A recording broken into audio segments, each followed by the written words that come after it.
Pregunto sobre todo lo de las tradiciones discursivas, porque lo que estamos a punto de ver hoy también tiene una relación con ese proceso que veíamos la semana pasada de cómo el español, bueno, o el castellano, empieza a ganar contextos de uso, ya no solo en términos orales, digamos, sino que empieza a modelar una variante específica para fungir y para funcionar en estos textos que llamamos textos de la distancia comunicativa, ¿no? A la par, es decir, emparejado con ese proceso, vamos a observar que pues hay un proceso que vamos a llamar estandarización, ¿no? Y de alguna manera también esta conformación de documentos de la distancia comunicativa entrañan, ¿no?, un proceso de estandarización que en realidad es un proceso, vamos a llamarlo extralingüístico. No tiene nada que ver con las particularidades específicas de una variante lingüística, sino que es un proceso que tiene que ver con cómo concebimos la lengua y cómo hay ciertos grupos que también pretenden que su variante sea la variante que sea reconocida por el resto de hablantes, ¿no? De ahí que aparezca este epígrafe, que es una frase multicitada, que en realidad nadie sabe de quién es originalmente, pero que se suele atribuir a Max van Rijk, que es un lingüista que trabajaba hebreo en la época en que también eh, no existía más que Palestina, ¿no? Y que no había un grupo homogéneo de gente que vivía en un solo espacio, y entonces decía una cosa como, una lengua es un dialecto con ejército y marina, ¿no? Esto entraña que también lo que está de fondo es que cualquier lengua que nosotros consideramos como una lengua, como el español, como el francés, como el italiano, etcétera, han sido también creaciones que tienen que ver con procesos históricos, ¿no? No necesariamente es un proceso bélico, ¿no?, que es lo que está aquí de fondo, pero sí tiene mucho que ver con el ejercicio del poder, ¿no? Y entonces justo lo que va a pasar es que va a haber un grupo específico de hablantes de una variante de esta lengua castellana que van a empezar a estandarizar y aprovechar su control y la situación favorecedora que existía socialmente para ellos, para establecer su variante como la variante que guíe al resto de posibilidades lingüísticas que todavía tenían relación histórica entre ellas, ¿no? Y bueno, y que después van a convertirse en dialectos de esta lengua en específico, ¿no? Entonces, justo desde ahí, pues lo que hay que pensar es que este proceso de estandarización, pues justo, ¿no? Como lo definen los Milroy, que han sido de las personas que más interesadas han estado en este tipo de proceso extralingüístico, eh, pues vamos a encontrar que por una parte es un proceso histórico, es decir, no podemos desprenderlo del espacio histórico y del momento en el que se desarrolla, y que va a estar motivado por, sobre todo, circunstancias sociales, políticas y económicas. Es decir, que no son características lingüísticas, o no tienen nada que ver, insisto, con cierta variante lingüística, sino que más bien tiene que ver con eh, pues cómo se encuentran los hablantes de esta variedad en una comunidad específica y cómo tienen cierto poder, ¿no? Cómo además tienen capacidad de ejercer ese poder para regular la lengua y cómo además son los grupos que tienen control económico, ¿no? Entonces, estas tres características van a permitir que una variedad específica empiece a convertirse en el estándar de una lengua, ¿no? A la vez, este proceso va a implicar que y puede estar motivado también por que empieza a desarrollarse la alfabetización para esta variante, ¿no? Que justo para la historia del español, la conformación de una variante estándar está muy relacionada con el establecimiento de algo así como una ortografía que vamos a llamar ortografía Alfonsí, ¿no? Eh, y que justo al final de la clase es lo que vamos a ver. Y también por la instrucción, ¿no? La capacidad de crear grupos académicos o gente dedicada a la enseñanza de esta variante también puede implicar que entonces este empieza a convertirse en la forma estándar de una lengua en específico, ¿no? Eh, a la vez, y en esto, no necesariamente con estas palabras, pero sí relacionado de alguna manera, la creación del Estado-Nación suele venir de la mano en términos lingüísticos con la selección de una variante para fungir como la lengua nacional, ¿no? Entonces, cuando existe esta idea de unión política y de sentimientos nacionalistas, vamos a encontrar que hay procesos que llevan hacia la estandarización de alguna variedad, ¿no? Por ejemplo, con el francés, pues el último gran proceso justo tiene que ver con la Revolución Francesa, ¿no? Que también es un momento de mucho nacionalismo francés, ¿no? Para el castellano tiene que ver específicamente con la anexión de León a la corona castellana. Eso también va a desatar un sentimiento nacionalista muy fuerte entre los castellanos.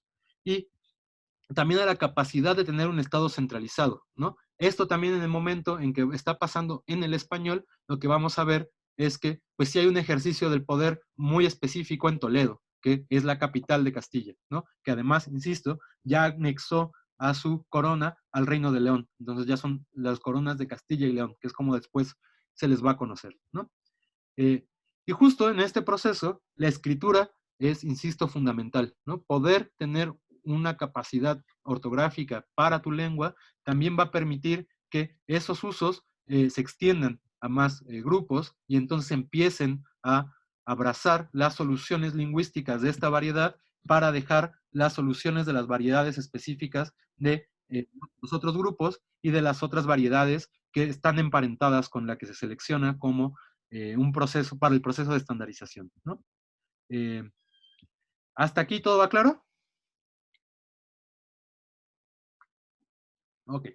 Bueno, entonces, este proceso digamos, ha sido observado por varios lingüistas que se dedican sobre todo a la sociolingüística y a la sociología del lenguaje, y entonces, por lo menos, hay ciertos modelos que intentan dar cuenta de cómo es que sucede este proceso de estandarización, ¿no? El más famoso, y es casi el modelo clásico para explicar cómo es que se estandariza una lengua, es de este Hogan, que es un lingüista que justo ha estado muy interesado en entender cómo es que se estandarizan las lenguas, ¿no?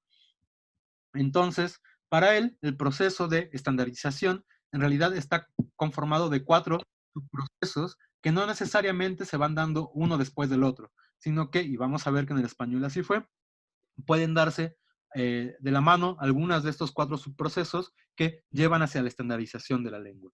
Entonces, estos 4 diferentes subprocesos que estandarizan lenguas son primero la selección, luego la instrumentación, luego la elaboración funcional y finalmente la codificación, ¿no? Entonces vamos a ir uno por uno y justo para que vean cómo no es necesario siquiera, ni siquiera en la propia concepción de Hogan, que se dé uno después del otro, o sea que hay una condición como cronológica, ¿no?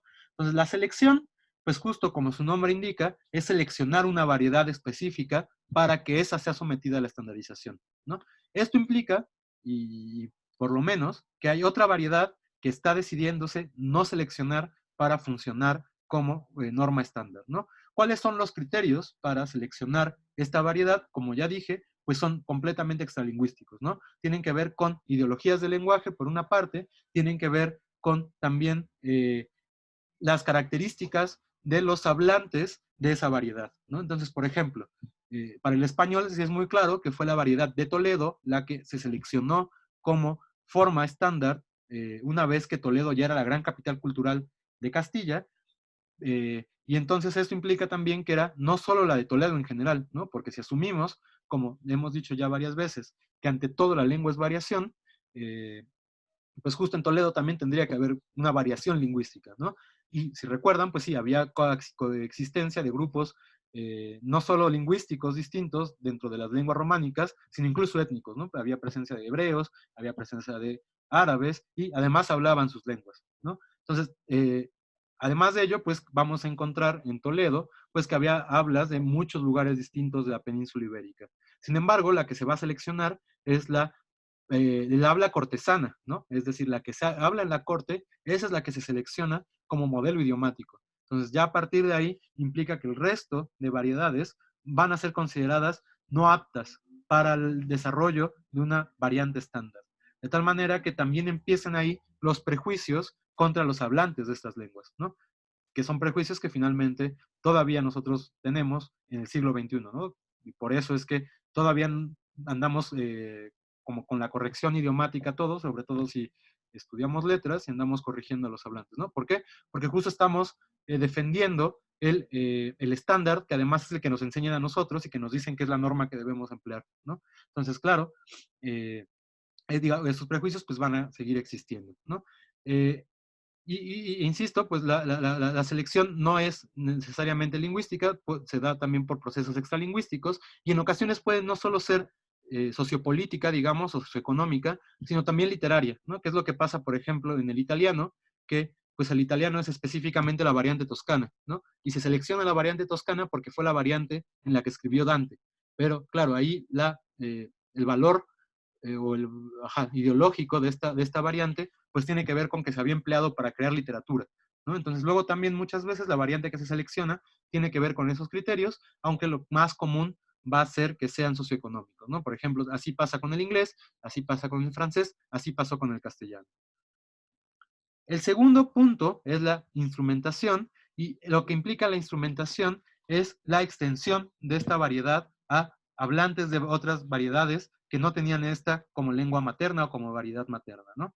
Eh, y justo está relacionado en muchas ocasiones con la posibilidad de que un hablante específico, con una variedad específica, aspire a acceder al grupo de poder que habla esta otra variedad, ¿no? Entonces, por ejemplo, va a haber gente, ¿no? Que queriendo entrar a la corte, pues también vaya abandonando las características de su habla materna por empezar a tener las características del habla de la gente que habla en la corte, ¿no? Y esta extensión justo la vamos a encontrar por diferentes medios. También depende de qué tan consolidado esté, por ejemplo, el poder estatal en una determinada región para saber qué medios se van a emplear, ¿no? Pero, por ejemplo, uno que es fundamental es la educación, y todavía actualmente en el español mexicano, por ejemplo, podemos observar cómo ciertas hablas que están desvaloradas dentro de este grupo de variedades, es decir, que tienen unas marcas como habla vulgar, entre comillas, van a perderse o van a pasar a un segundo plano justo a través de la educación básica, ¿no? Entonces, justo la educación básica en muchas ocasiones es la manera en la cual la gente, los niños que están aprendiendo su variedad lingüística específica, pues aprenden el estándar, ¿no?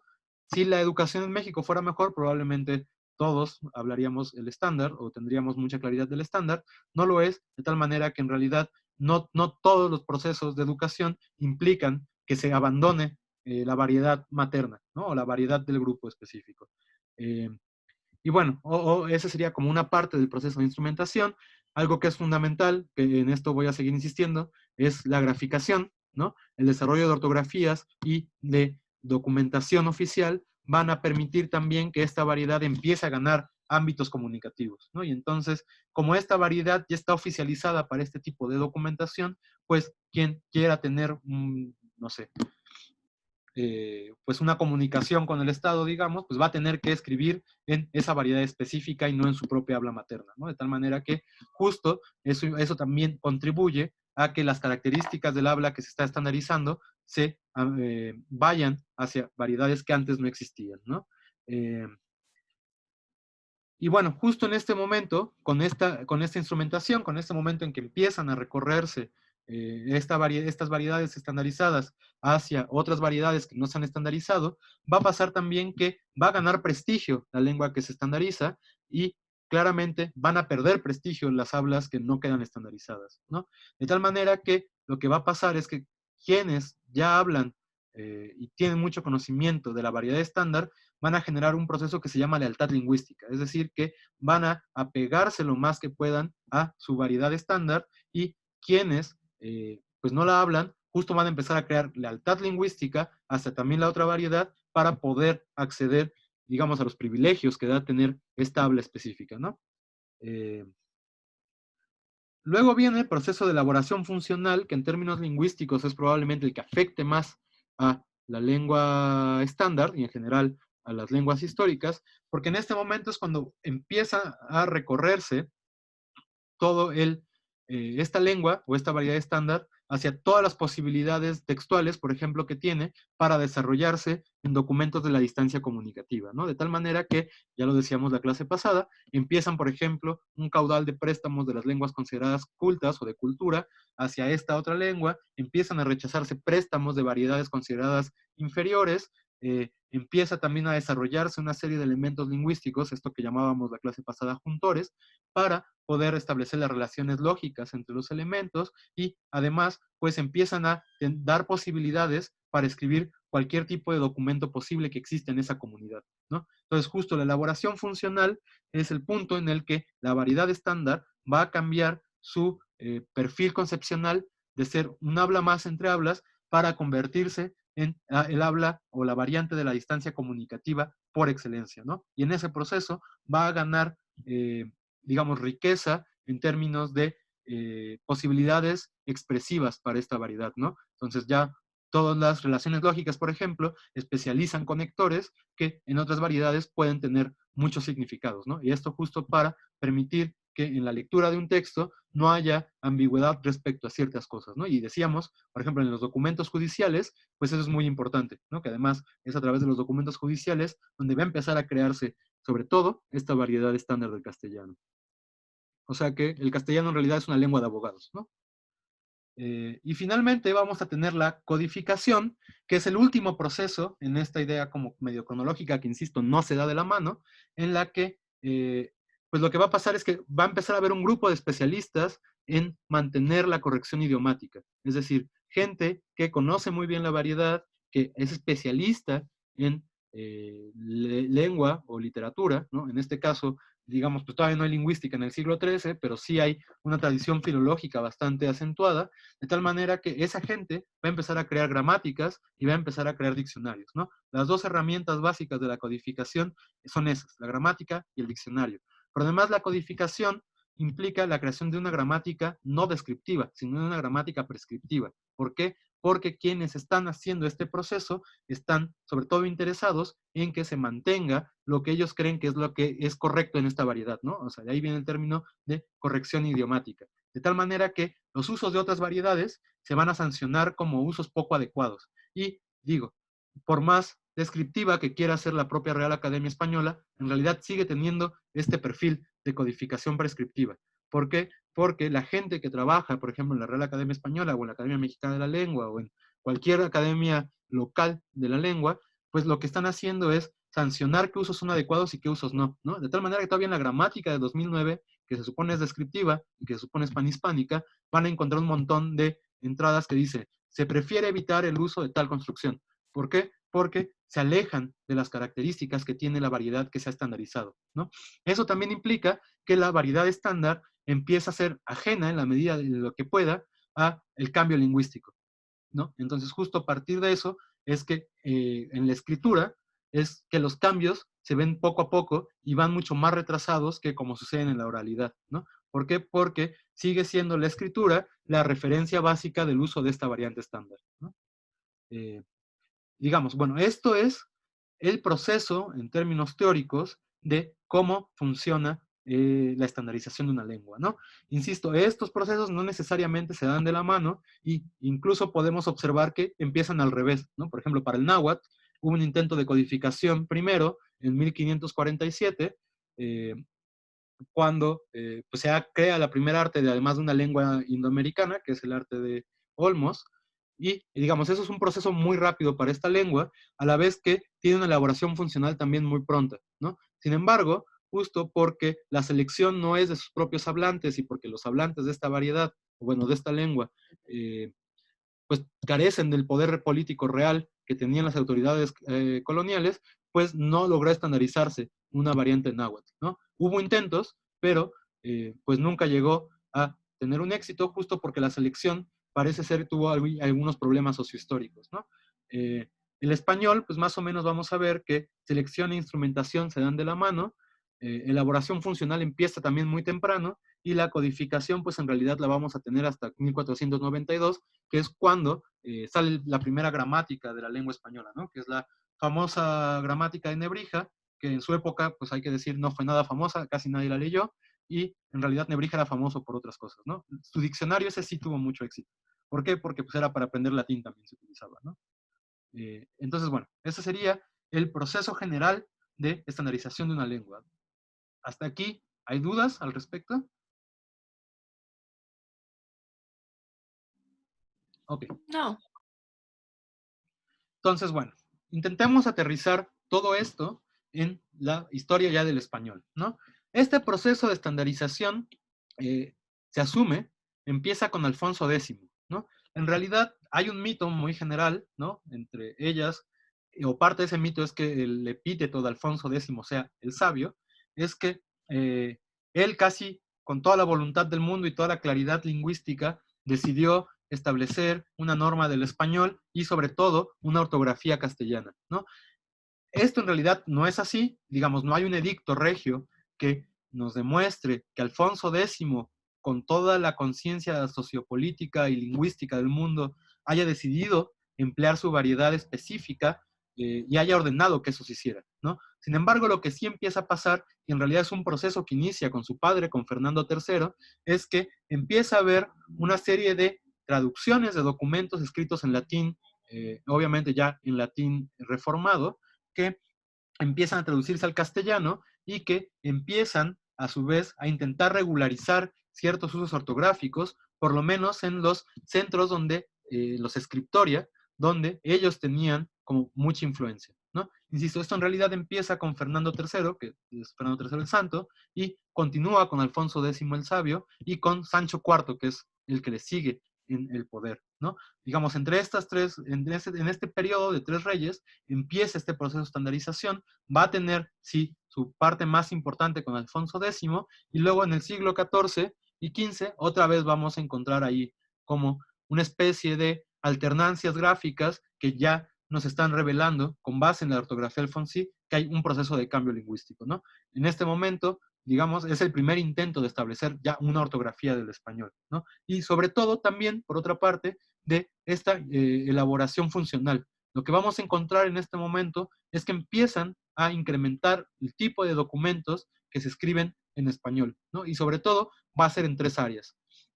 La jurídica, la científica, digamos, y la histórica. Son las tres áreas de documentación que desarrolla Alfonso X que van a incrementar por mucho el perfil concepcional de esta variedad de castellano, que otra vez insisto, es el castellano de Toledo, ¿no?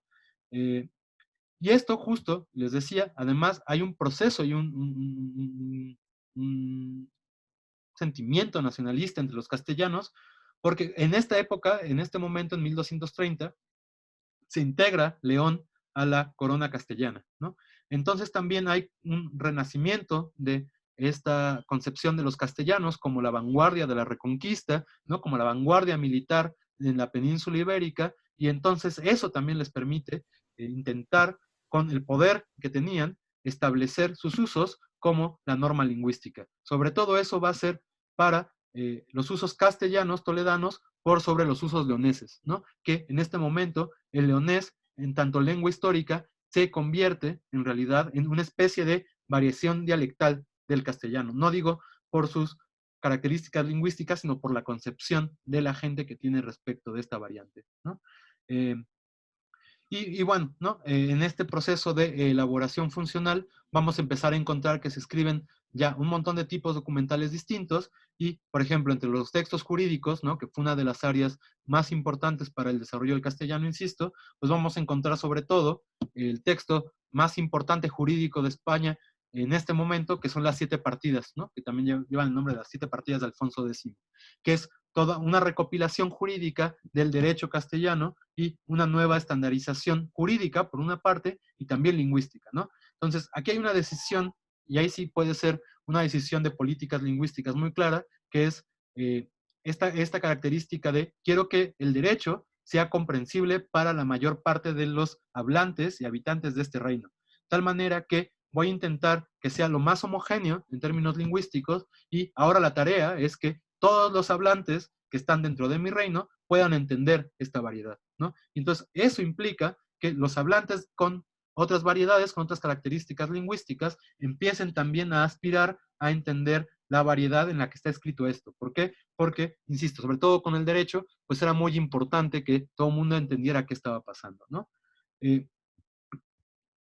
Esto, digamos, es en épocas de Alfonso X, pero ya desde Fernando III empieza la escritura de fueros en esta variedad de castellano. Entonces, en realidad, lo que hace Alfonso X ahí es continuar una tradición que había empezado con su padre, ¿no?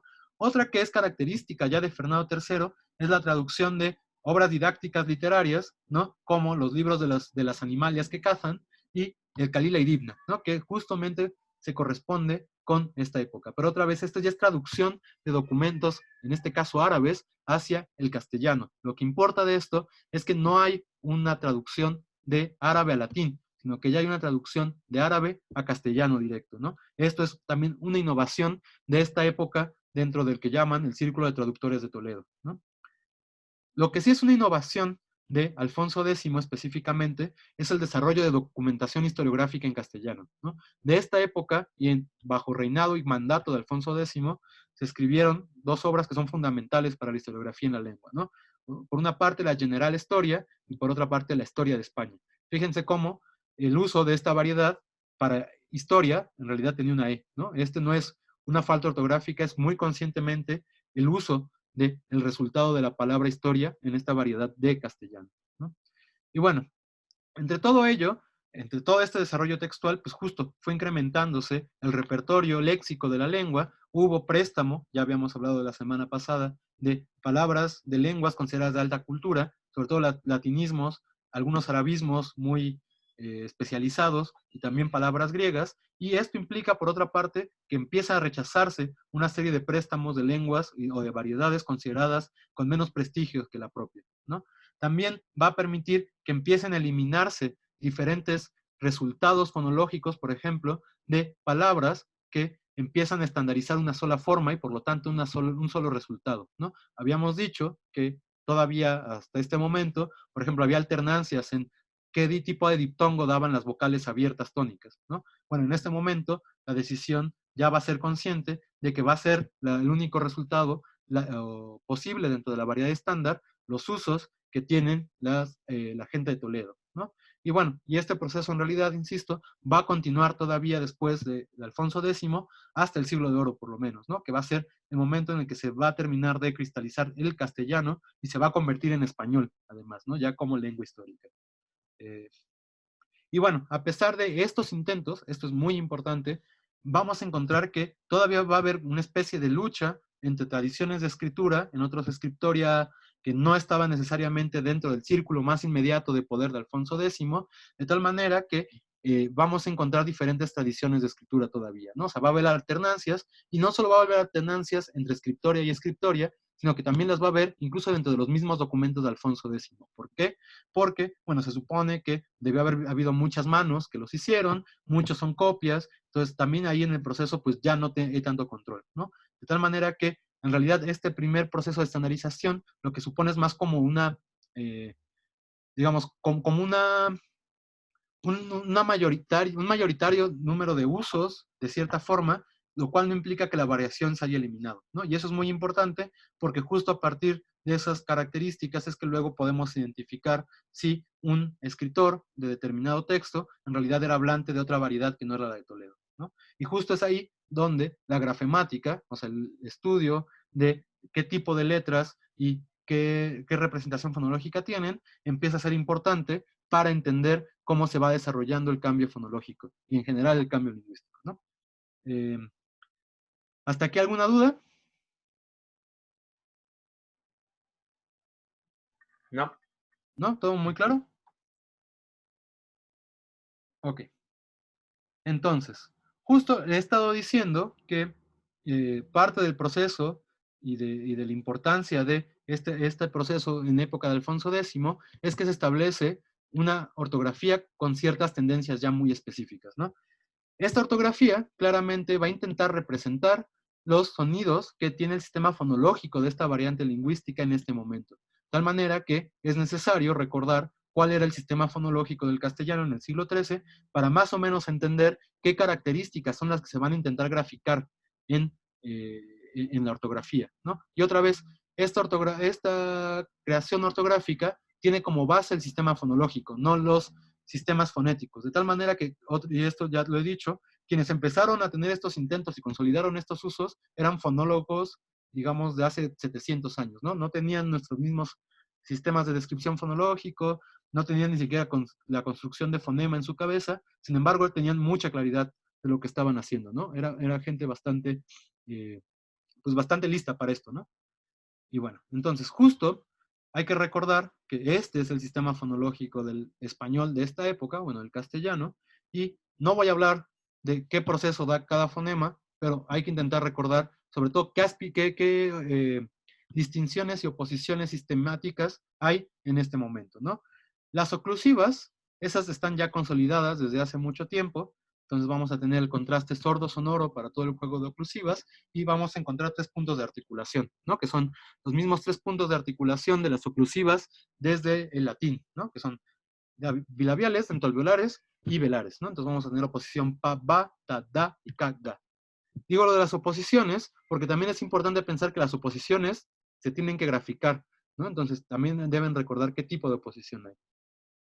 Con las fricativas, me voy a saltar ahora las africadas, vamos a encontrar sobre todo que dentro de las dentoalveolares y las prepalatales, este tipo de sonido que además suele llamarse sibilante, vamos a encontrar la oposición entre sonidos sordos y sonidos sonoros, ¿no? Entonces, en esta época, en el castellano, digo, una de las características del español y del cambio del español medieval hacia el español del siglo de oro, justo es la pérdida de la oposición entre sonoras y sordas a este nivel de sonidos, ¿no? En este momento todavía vamos a tener que hay una sa, que hay una za, que hay una sha y que hay una ya.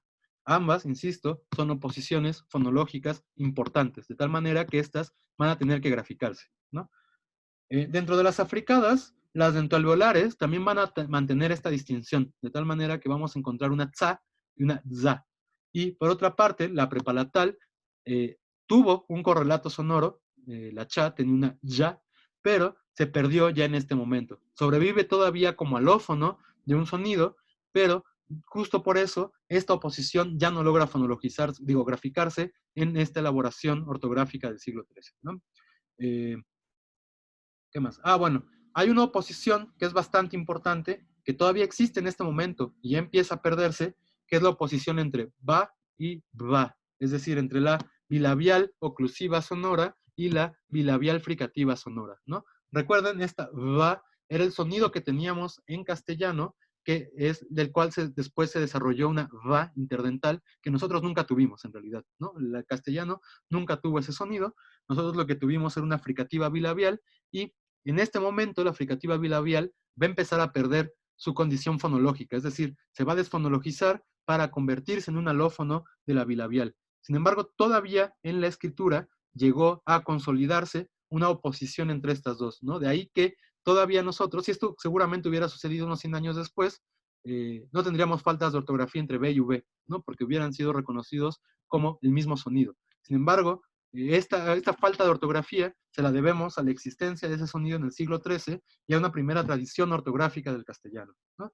Eh, la oposición o el sonido que todavía está ahí como medio coleando, pero ya desapareciendo también, va a ser la fa, que va a tener también un alófono con la aspirada ja. Esta distinción en realidad también es de variedades de castellano.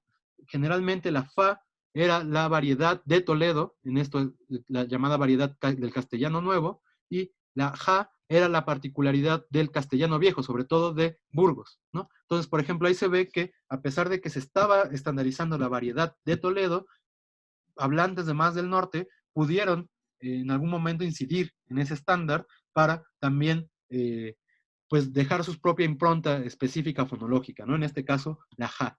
Porque esto lo vamos a ver que es muy particular, porque este sonido, la fa, va a seguir graficándose todavía durante mucho tiempo, y de hecho el español lo va a emplear como ortografía todavía hacia el siglo XVI, ¿no? En el siglo XVI deja de escribirse el AF, pero justo se ve que sobrevive en esta variante estándar porque en Toledo se seguía pronunciando fa, ¿no? Entonces ahí vemos que incluso a pesar del estándar es posible que incidan hablantes que no eran del estándar para dar ciertas pautas fonológicas.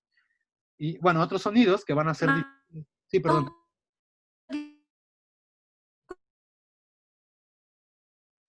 Hola, hola.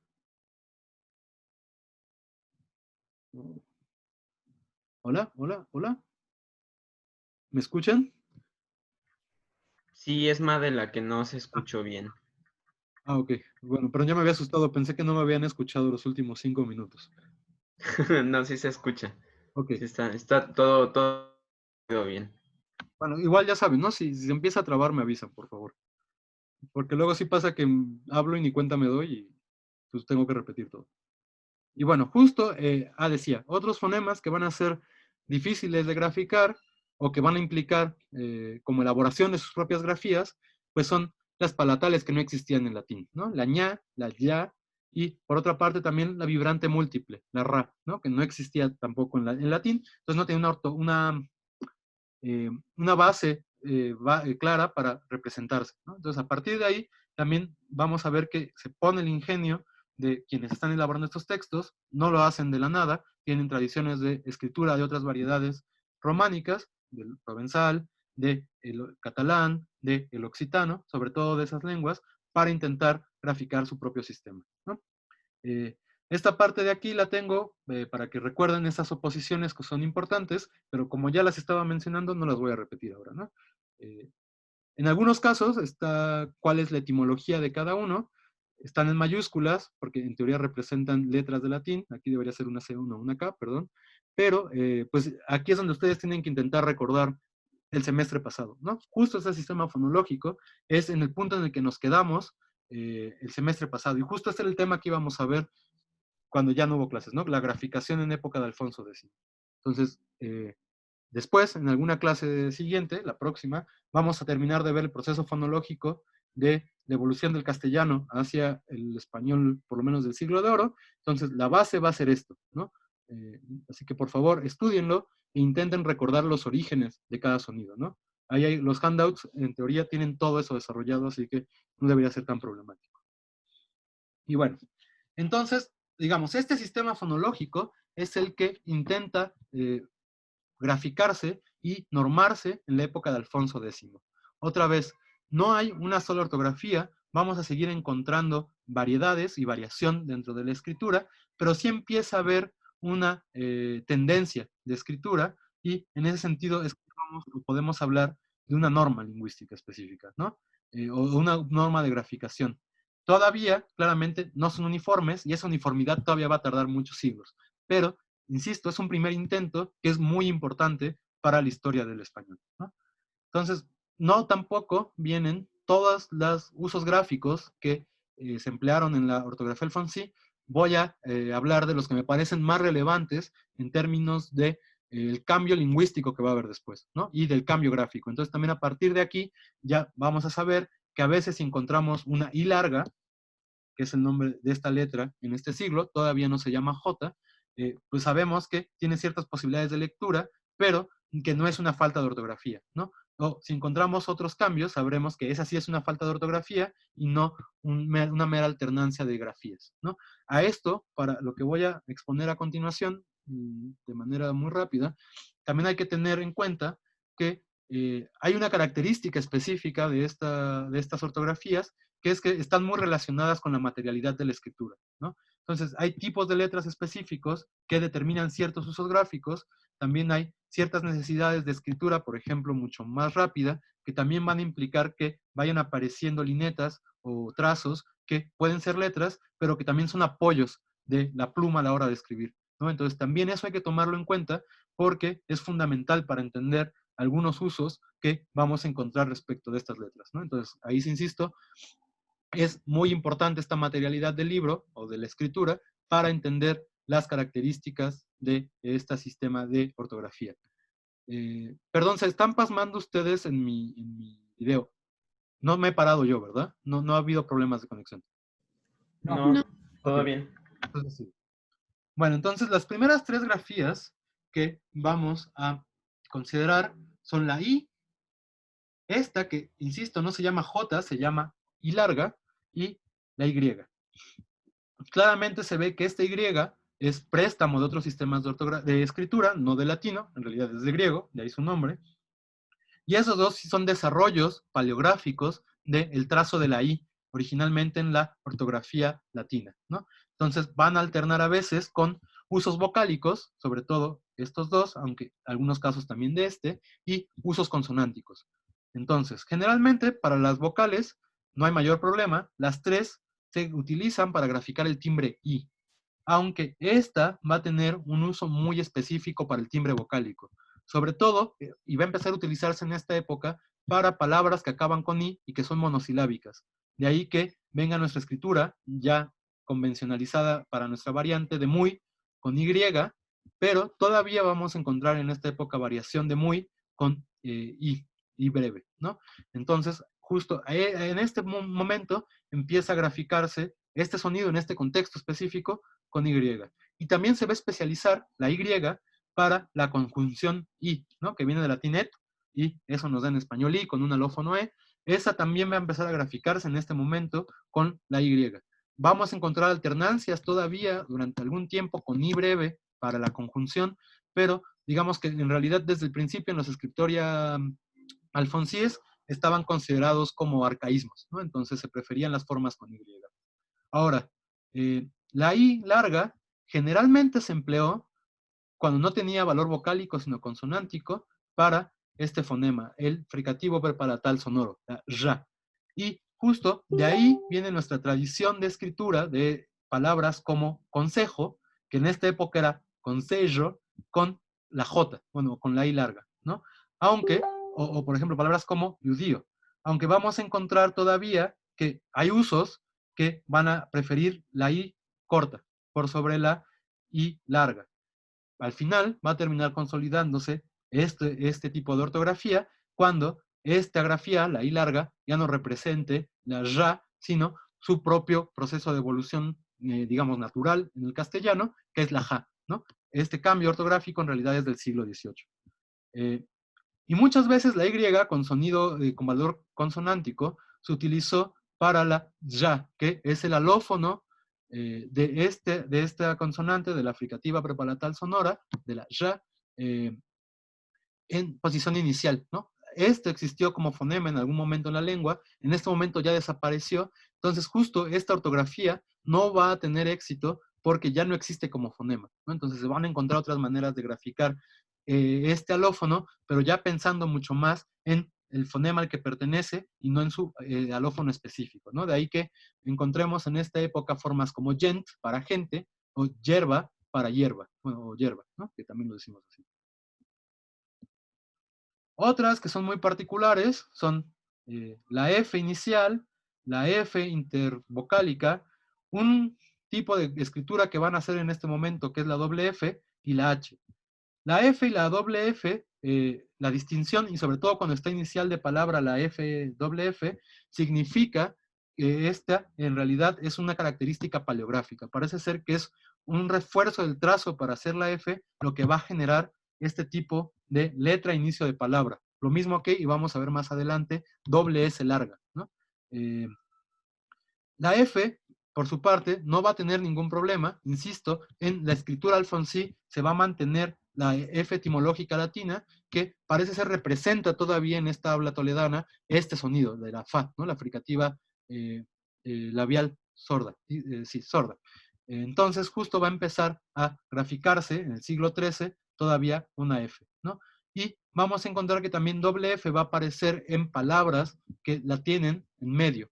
Y justamente estas parece ser que la doble F intervocálica sí representa un sonido un poquito más marcado, que justo va a ser el que va a impedir que en ciertas palabras caiga la F, en ciertos contextos donde podría haber desaparecido, ¿no? Por ejemplo, la palabra defensa en español, que todavía tenemos la forma con F, y de hecho el estándar lo implica, tenemos una forma mucho más castellana de esa, pero esta palabra, por ejemplo, que mantuvo su F, se escribía con doble F. Entonces parece ser que en estos contextos específicos, intermedios o intervocálicos, sí había una diferenciación entre la doble F y la F simple.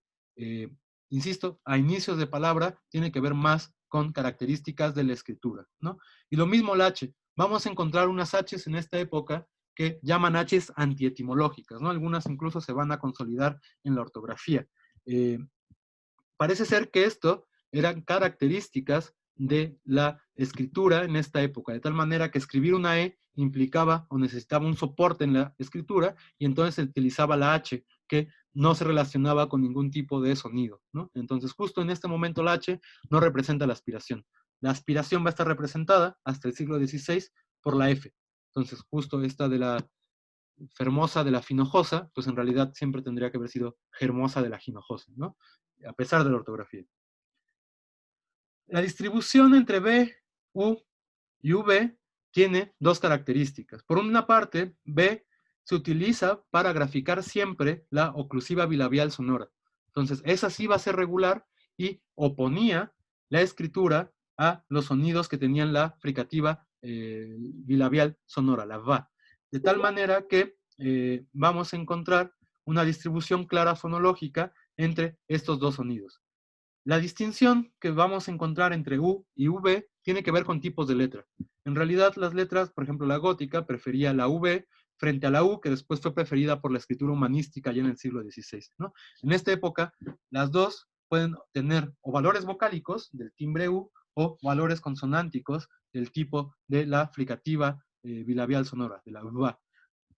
Sin embargo, ya vamos a empezar a encontrar en este momento faltas de ortografía que van a revelar que ya empieza a perderse la oposición entre estos dos sonidos. Por ejemplo, la palabra bezzino, que justo nos arroja luz al respecto de este proceso de desfonologización de la fricativa, ¿no? Insisto, nuestras faltas de ortografía eh, de B y V, pues vienen justo de este proceso fonológico que todavía no sucedía, empezaba a suceder en la época en que se generó esta ortografía alfonsina, ¿no? La L y la doble L en esta ortografía parece que son muy regulares, ¿no? La L se emplea para la lateral alveolar y la doble L se emplea para la lateral palatal, la ya. De tal manera que, si se acuerdan, además, esto tiene tiene un motivo etimológico, ¿no? Porque uno de los contextos, y el único en realidad donde sobrevivía la ya en castellano, era de las geminadas laterales. Recuerden que se fortalecían en la lateral palatal. De tal manera que justo eso es lo que se grafica para ya, incluso ya donde no venía etimológicamente de la doble L. Y esta, pues siempre se fue este sonido, de tal manera que no hubo necesidad de cambiar la grafía, ¿no? Aunque justo sobre esto, pues sí vamos a encontrar diferentes tradiciones de escritura todavía en este momento que pueden oponer esta escritura, de tal manera que a veces L va a estar representada con doble L y a veces ya va a estar representada con una L, ¿no? Ahora, respecto de las vibrantes, también para esta ortografía ya está más o menos generalizado que la vibrante simple se escribe con ra y la vibrante múltiple se escribe con ra. Aunque también vamos a encontrar tradiciones de escritura donde puede alternar la ra simple con la ra, ¿no? Tal manera que también en esta época va a empezar a consolidarse esta escritura, la vibrante múltiple, después de una consonante con una sola R, ¿no? De tal manera que en esta época, por ejemplo, la palabra honra ya tenía una ortografía bastante parecida a la nuestra, ¿no? Y este principio de escribir la vibrante múltiple con una sola R después de una consonante, pues viene, y que seguimos a nosotros, viene de esta época. Respecto de las nasales, de la distinción entre alveolar y palatal va a resolverse también con la N para una vibrante alveolar y la doble N para una vibrante, para una nasal palatal, ¿no? De tal manera que vamos a empezar a encontrar ya con constancia el uso de doble N para esta ña y va a pasar que como se empleaba una de las abreviaturas para la nasal era poner esta lineta o vírgula que está sobre la ñ y que aparecía en otras vocales, como por ejemplo, y como se escribe portugués ahora, con la lineeta encima de la vocal, era una manera de abreviar que allá había una N o una M, pero sobre todo la N. Tal manera que empezó a abreviarse esta doble N con una L con lineta, que es el origen de nuestra ñ, ¿no? Y entonces en realidad aquí empieza a generarse esta grafía específica, que es muy además de una tradición hispánica, ¿no? De tal manera que si vemos una lengua que emplea la ñ para graficar la nasal palatal, segurísimo que la inspiración ortográfica es castellana, ¿no? ¿Por qué? Porque este sí fue una innovación de esta escritoria toledana. Entonces, a ellas, a la escritoria toledana, le debemos el nacimiento de la ñ como letra, ¿no? Finalmente, bueno, no finalmente, pero las fricativas son las que van a tener quizás más dificultad para graficarse y siguen siendo, ¿no? También la mayor parte de faltas de ortografía que tenemos ahora, por lo menos para nuestra variante que no distingue entre sa y za, tienen que ver con si va Z, si va C o si va S, ¿no? De tal manera que esto en realidad ya era un problema en el siglo XIII. Y este problema se origina porque la C cedilla y la Z tienen un mismo origen paleográfico, ¿no? La C cedilla viene de un tipo de letra de la época visigótica que se mantuvo mucho tiempo en la escritura en la península ibérica, que se llama zeta copetona. La zeta copetona va a desarrollar este tipo de trazo de C cedilla y eso va a implicar que puedan alternar la C cedilla con la Z. Y eso es un problema, porque en la norma ortográfica en muchas ocasiones se asumía que la C cedilla, cuando iba seguida de A, de O de U, representaba el fonema africado dentoalveolar sordo, la tsa. Mientras que la Z se había especializado para representar la contraparte sonora de este fonema, la za. Entonces, a pesar de que parece que hay una especialización, vemos que también se pueden cambiar. Por ejemplo, una palabra como la palabra plaza podría escribirse con C cedilla, a pesar de que tendríamos que esperar que este sonido fuera graficado con Z, ¿no? Entonces, por ejemplo, vamos a encontrar la palabra pozo, que, bueno, nuestro pozo actual, que estaba graficado con Z para representar este sonido sonoro, ¿no? Pozzo. Entonces, justo esta alternancia va a ser problemática porque nos impide muchas veces asegurarnos de si ya ocurrió un proceso que es muy importante para la reconfiguración del sistema de fricativas y africadas del castellano, que es que estos sonidos van a desaparecer para fonologizarse con su correlato sordo, ¿no? Esto es un proceso que se llama reajuste de sibilantes, que vamos a ver la próxima clase. Entonces, justo en ese reajuste de sibilantes, en la escritura a veces es difícil encontrarlo, justo porque se van cambiando, para estos fonemas por lo menos, las grafías, ¿no? Entonces, lo que podríamos pensar ortográficamente es que, o idealmente, la C cedilla representaba a la sorda y la Z representaba a la sonora, ¿no? Y ahora, la C representaba también a la africada sorda cuando iba seguida de E y de I. Digamos que esta distribución de C y Z está justo inspirada, digo, esta distribución de C y Z en el español actual está inspirada ya en estas condiciones ortográficas que están ya sucediendo en el siglo XIII, ¿no? Y por otra parte, la C va a representar a la oclusiva velar cuando nos encontremos ante A, O y U. Entonces también esta distribución ortográfica ya estaba patente en esta época, ¿no? Y todavía no es finalmente, pero la otra oposición que era fundamental para el español de esta época era la de las fricativas dentoalveolares sordas y sonoras, la sa y la za. Entonces también estas se especializaron en la escritura a través de la doble S. Recuerden que uno de los contextos de donde viene la fricativa sorda en este momento es las geminadas en latín, ¿no? Entonces se ve que la escritura mantiene esa idea de las geminadas para representar el sonido sordo, mientras que el sonido sonoro que venía de una sa en contexto intervocálico va a representar el correlato sonoro de este sonido, ¿no? De tal manera que podemos encontrar con la oposición, por ejemplo, entre, en este momento ya no es solo de un sonido, pero va a ser todo importante, entre oso, el oso, el animal, escrito con doble S, y por ejemplo, uso, como esta, bueno, uso, esta cosa para tejer, que tenía sonora, que se escribía con una sola S, ¿no? Entonces, esto sí va a ser importante y se va a mantener en la ortografía también durante mucho tiempo. A la par de esta, de la doble F, les había dicho, se desarrolla una doble S inicial, seguramente con el trazo largo, ¿no? No lo tengo aquí, perdón, se los mando al rato para que vean cómo es el trazo de la S larga, pero justo se parece mucho a la F. Y luego, si tienen la mala suerte de leer ciertas ediciones de textos de historia donde hacen paleografía, van a ver que palabras que tienen S, en realidad tienen doble F, y eso es un horror paleográfico, ¿no? Porque el paleógrafo está confundiendo la F con la S larga. Entonces, digamos que eso explica que el contexto de trazo, por lo menos, era muy similar entre el desarrollo de la F y la variante larga de la S, ¿no? Insisto, era una S larga muy particular. Entonces, bueno, esas son características paleográficas y también hablan a inicio de palabra, como la F inicial, de un apoyo para la escritura, ¿no? Y bueno, finalmente, ahora sí, para la fricativa palatal sorda, que como se acuerdan, venía de una yod cuarta que se escribía originalmente en latín con X, pues justo esta inspiración ortográfica de etimológica va a utilizar la X para graficar la sha.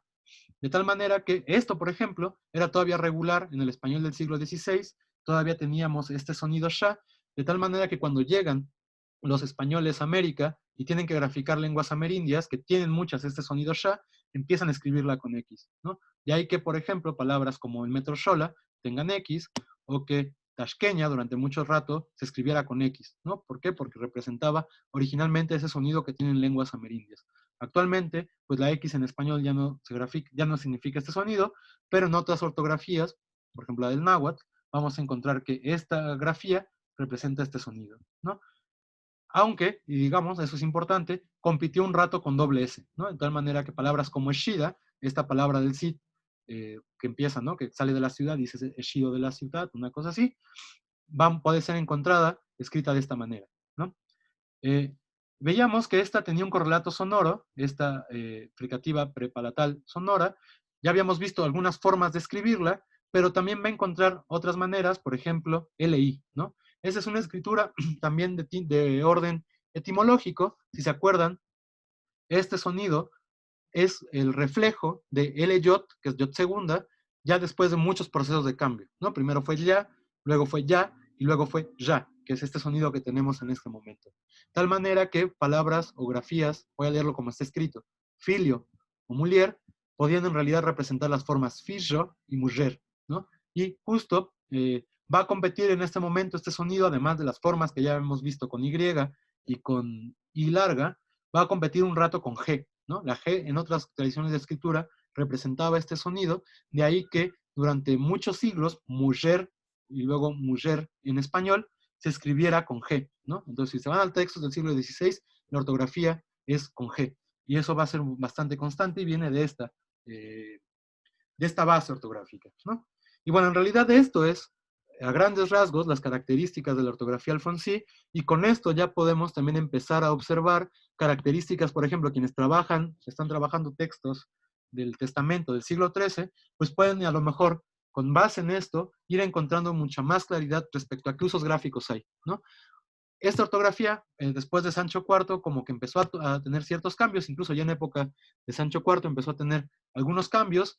Los escritoria no lograron del todo unificar sus usos a lo largo de Castilla, entonces vamos a encontrar que van a mantenerse diferentes tradiciones de escritura, pero claramente la tradición alfonsí de escritura se va a mantener durante todos estos siglos en ciertos lugares y va a formar después la base ortográfica que tenemos actualmente, ¿no? También muchos usos de estos que habían sido olvidados para la escritura cursiva, van a retomarse en la imprenta. Una vez que la imprenta llega a España, muchas de estas distinciones son aplicadas a los tipos de la imprenta, ¿no? Entonces también la imprenta en ese sentido va a ayudar a consolidar la ortografía del castellano hacia el siglo XVI. Y eso también es muy importante porque muchas de las bases de esa ortografía vienen justo de la escritura alfonsí, ¿no? Pero, insisto, en realidad el proceso de estandarización, así como el de la ortografía, pues son bastante largos y van a tardar todavía por lo menos 300 años en terminar de formarse, si no es que en realidad 400, ¿no? Entonces, no sé si hay alguna duda con lo expuesto hasta aquí.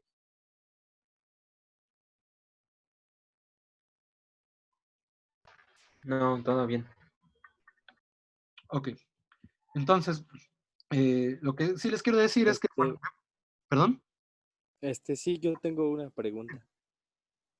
A lo mejor, bueno, ¿estos cambios grafemáticos se debieron a las reformas carolingias o no tiene ya nada que ver?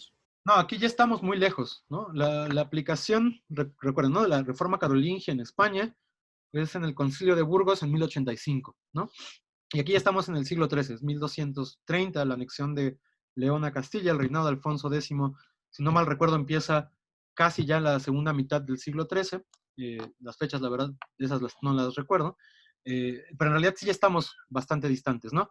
Más bien ya es, en ese sentido, dije, ¿no? Que no había en realidad una claridad sociolingüística o de políticas lingüísticas en Alfonso X que lo llevara a promover una reforma ortográfica, pero más bien lo que sí había eran como cierta conciencia de un uso específico que intentaba regularizarse entre escribanos que se encontraban en un mismo centro, ¿no? Entonces justo eso es lo que va a permitir que se empiecen a unificar estos usos ortográficos.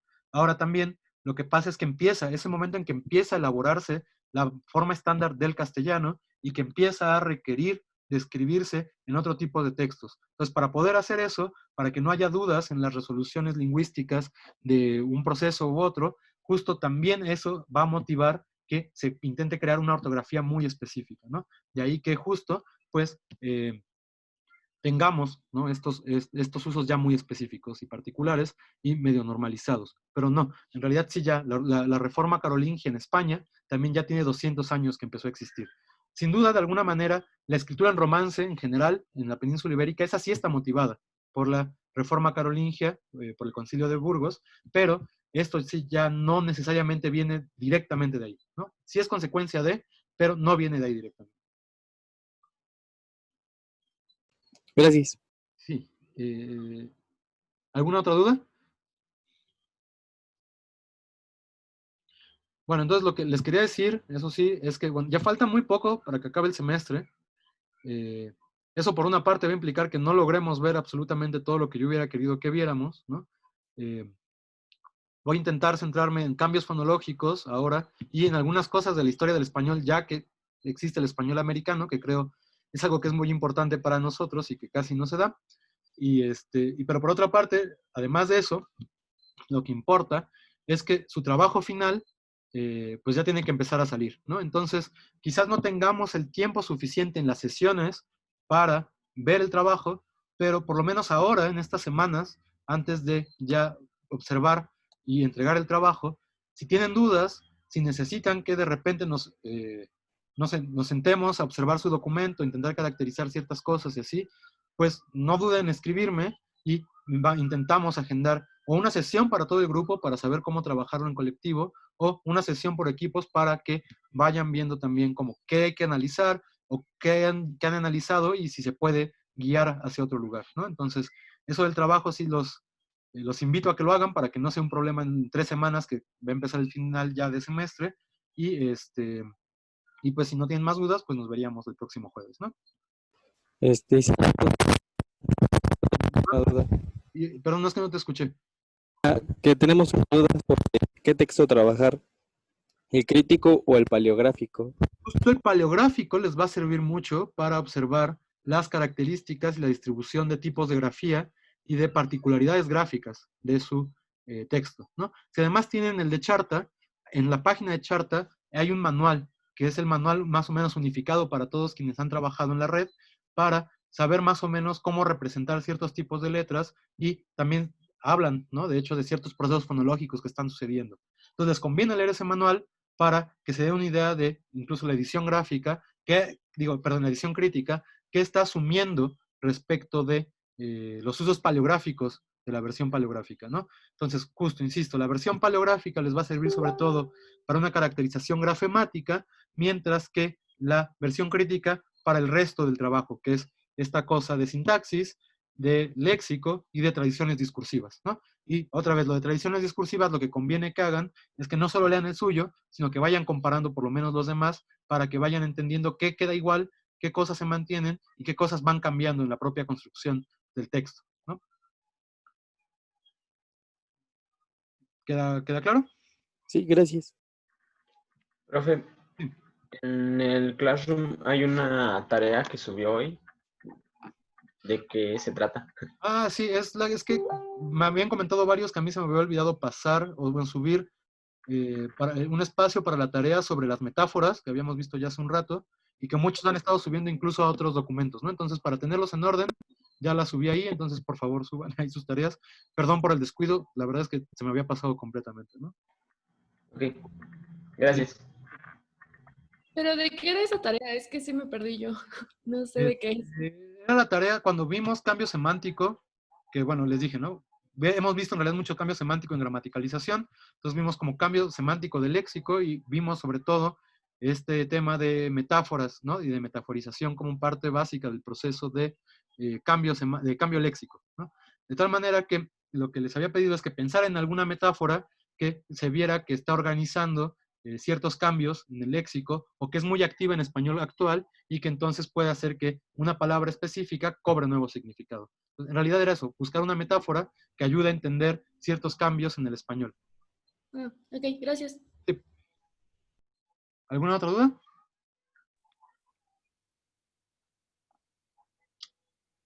Bueno, entonces nos vemos el jueves. vayan viendo bien lo de su trabajo, no lo dejen pasar, por favor, ¿no? Para que tampoco se les complique el final. Y pues sí, y pues sería todo. Gracias, profe. Cuídense, que tengan buen fin de Nos semana. vemos. Hasta Gracias. luego, gracias. Gracias.